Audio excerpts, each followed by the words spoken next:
अब चलते हैं अपने अगले बुर्ज की तरफ, जो कि है बुर्ज सरतान, और आपको बयान करेंगे कि इनका यकम से 10 जुलाई का यशरा इल्म नजूम की रोशनी में क्या कुछ बयान करने जा रहा है। वो अफराद जो 21 जून से 22 जुलाई के अशरे के दौरान पैदा हुए हैं वो बुर्ज सरतान के तहत आते हैं। इसके अलावा वो अफराद जिनको अपनी तारीख़ पैदाइश मालूम ना हो मगर उनका नाम हे से शुरू होता है तो वे बुर्ज सरतान के तहत आते हैं। इस अशरे के वक़्त के दौरान आपके मिजाज में, आपके किरदार में ख़ासी मस्बत तब्दीली रूनुमा होती नज़र आएगी। इसके अलावा इस अशरे के वक़्त के दौरान आपका असर व रसूख रखने वाले लोगों से मेल मुलाकात बढ़ेगा और आपका आला तबकों में असर व रसूख बढ़ता हुआ नज़र आता है। इसके अलावा इस अशरे के वक़्त के दौरान आपकी तवज्जो सफ़र की तरफ ख़ासी माइल रहेगी। इस अशरे का वक़्त इस हवाले से भी एक मस्बत सूरत-हाल की निशानदेही कर रहा है कि जिधर आप लोगों को पहले इस हवाले से गिला था या शिकायत थी कि आप लोग मेहनत काफ़ी करते हैं लेकिन आपको उसका फ़ाइनेंशियल बेनिफिट उस हद तक नहीं मिलता। अब इस अशरे के वक़्त के दौरान आपकी की गई कोशिशों के ख़ासे मस्बत नताइज रूनुमा होते हुए नज़र आएँगे। यहाँ तक कि आप जितनी मेहनत कर रहे होंगे उससे ज़्यादा का रिटर्न आपको मिलता हुआ नज़र आएगा।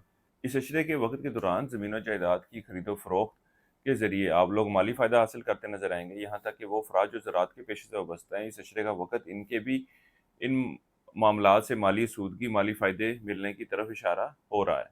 इस अरसे के वक़्त के दौरान आप लोगों को चाहिए कि हस्ब तौफ़ीक आटा बतौर सदक़े के तौर पर दें। इसके अलावा इस अशरे के लिए एक वज़ीफ़ा आपको बता रहा हूँ, वह या अल्लाह या वदूद हो। 3 तस्बीह आपने से करनी है रोज़ाना इशा की नमाज़ के बाद और अपने मामलात में बेहतरी के लिए दुआ करें।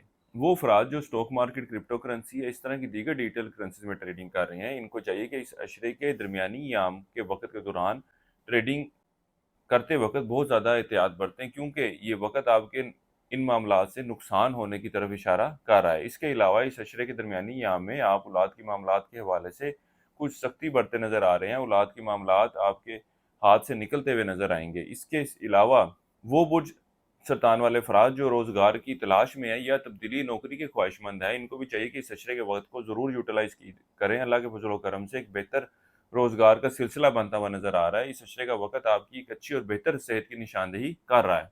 वो बुर्ज सरतान वाले अफ़राद जो तलीम के सिलसिले में बैरून मुल्क जाने के ख्वाहिशमंद हैं, इस अशरे का वक़्त इनके भी इन मामलात के हवाले से मस्बत सूरत-हाल की निशानदेही करेगा। कारोबार से वाबस्ता अफ़राद इस वक़्त के दौरान अपने मुलाज़मों की वजह से कुछ परेशान नज़र आते हैं। इनके मुलाज़मीन इनके लिए परेशानी की वजह बनते हुए नज़र आएँगे। इनके कारोबार को ख़राब करने के हवाले से कोशिशों में मसरूफ़ नज़र आएँगे।